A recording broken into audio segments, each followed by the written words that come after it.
Hey guys, welcome back to the channel. Give me 1 second. All right, here we go. Let's get into it now. A spoiler-free movie review of Warfare based on a true story about a surveillance mission gone wrong for a group of American Navy SEALs. This movie is gut-wrenching. The action is visceral. It left me feeling stressed so much throughout this entire movie. I knew it wasn't going to be a happy watch just by the looks of the trailer. Whenever they show you at the beginning of the movie where it's all the soldiers having a good time bonding, this movie starts out, they're all watching a music video, they're laughing, hanging out. You just know it's going to get bad. And it gets bad really quickly. This movie centers around a Navy SEAL platoon who find themselves in a firefight with Al Qaeda insurgents.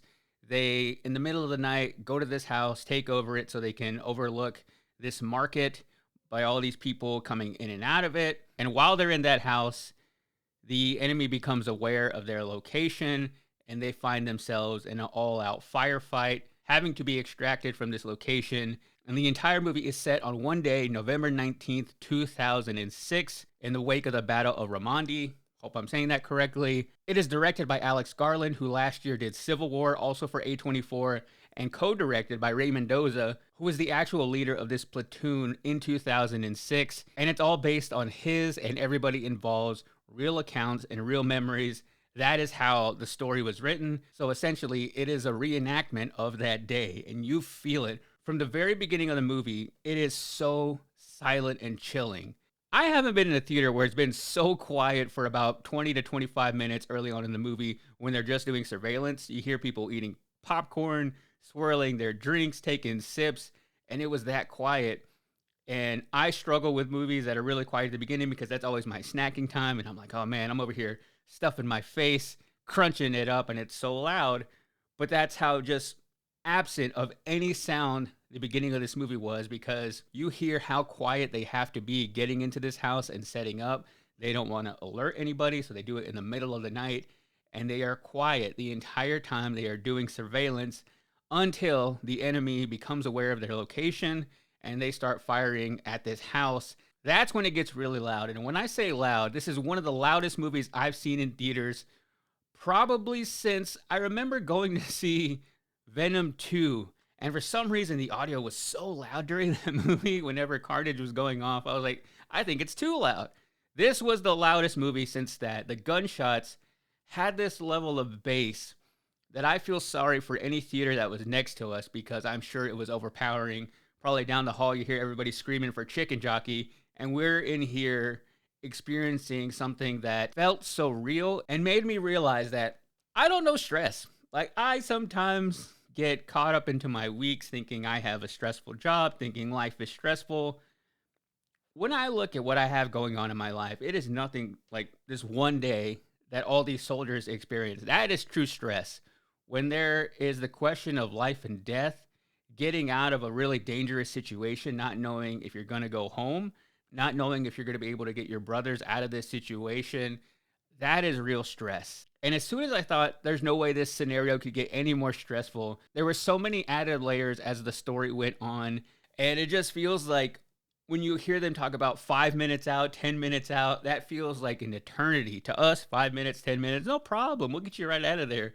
But when it comes to, you don't know if you can make it 1 minute, much less 5 minutes, you just realize how stressful all these situations are. And I think that was just my biggest takeaway of appreciation for anybody who fights for this country. I've always appreciated it because I've always known that I never had the courage to do that. It takes a much different type of person to go experience that. It also got me to thinking about those people coming back to this country and how we need to be taking care of them more. Because watching an account like this in a movie, it's hard to say that it's entertaining for us. That is also why I struggled whenever this trailer first came out, because I saw it and I thought, that is my favorite type of war movie that feels like a real life account, that has that gritty nature to it. And I see it as entertainment because it is a great film. It's polarizing. It's really has this level of excitement to it. But then you realize in situations when you're talking about real people, this isn't a made up storyline. This is all from memory. This is all things that they experienced and what they remember so vividly from that day. So I struggle sometimes thinking, oh, this is my favorite type of war movie because it's awful that people have to go through this. It's just something I want to show an appreciation for. And I hope that we watch movies like this and think about that, how we need to appreciate these individuals, not only support them while they are overseas fighting for this country, but also when they get back and have to deal with the aftermath of this. Because while I'm watching this movie, all I want is for all of them to get out safely.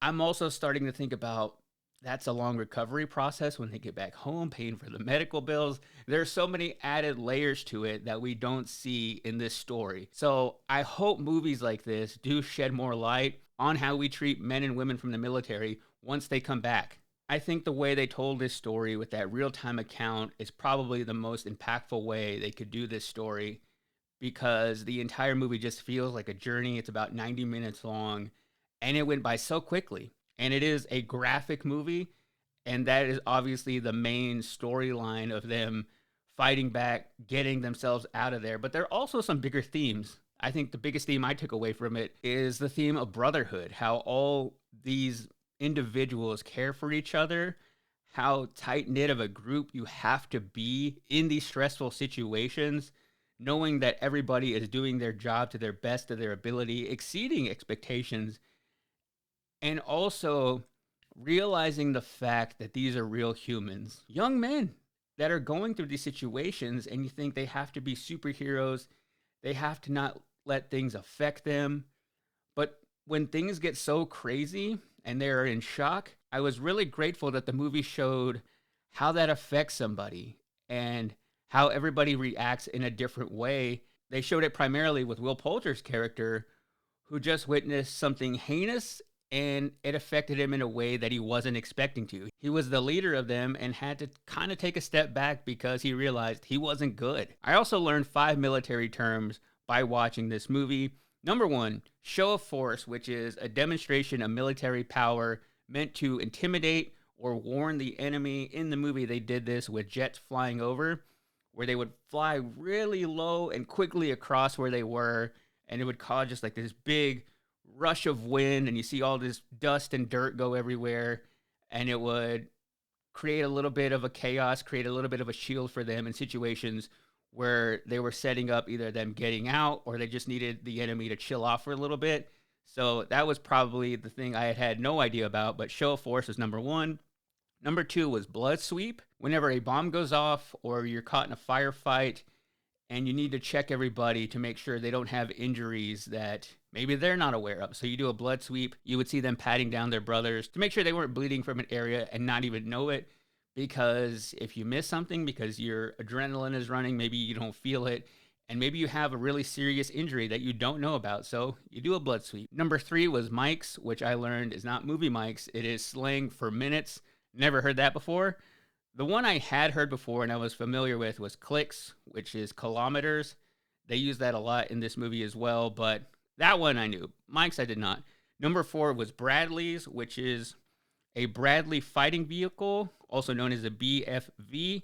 It is essentially an armed combat vehicle that they use, heavily armed. It's designed to transport them in and out of situations. They also support them in battle. And number 5 was OP1, which I didn't know what it stood for. I had to look it up after the movie, but it stands for Observation Post Number 1, which in this case was the location they set up in this house that they took over in order to observe, report on their enemies, and potentially direct fire on. So those are the 5 terms I learned. Show of force, blood sweep, mics, Bradley's, and OP1. There were a lot of cast standouts in this movie. I would say number 1 was Joseph Quinn, who you might know from Stranger Things.